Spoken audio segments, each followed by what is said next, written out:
Pour cette première année d'exercice, c'est Marie-Christine Cavecci qui assure la présidence du fonds interdépartemental d'une valeur de 150 millions d'euros. 109 projets répartis sur les 7 départements ont été validés.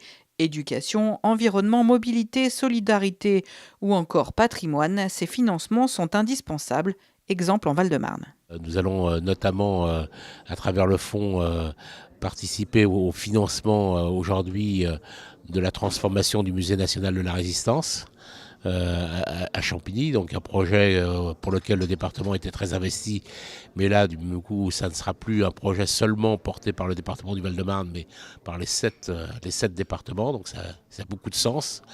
Mais on a aussi d'autres projets, par exemple comme pour nous un projet qui est en matière de transport qui nous tient beaucoup à cœur, qui est l'interconnexion entre la ligne E du RER et la ligne 15, la future ligne 15 du Grand Paris Express, donc avec une nouvelle gare à Brivilliers-Champigny. Une gare qui sera la porte d'entrée pour les Seine-et-Marnais qui souhaitent rejoindre le réseau du Grand Paris Express.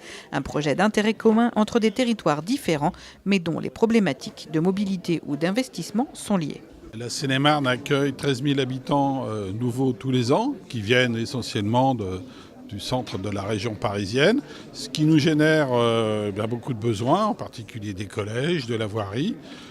Et ce fonds, justement, va permettre qu'on puisse accueillir ces personnes dans les meilleures conditions possibles, avec l'idée de dire quand un territoire va bien, c'est l'ensemble du territoire qui va bien. Chaque département alimente le fonds d'investissement en proportion de sa capacité d'investissement et de son niveau d'épargne nette. Si l'Essonne et le Val d'Oise contribuent à hauteur de 9 millions d'euros, le Val-de-Marne est le troisième contributeur avec 16 millions d'euros, derrière les Yvelines et le département des Hauts-de-Seine qui contribue à lui seul à hauteur de 62 millions d'euros, soit près de la moitié du fonds. Tout ce que nous faisons est imbriqué avec ce que font les départements voisins.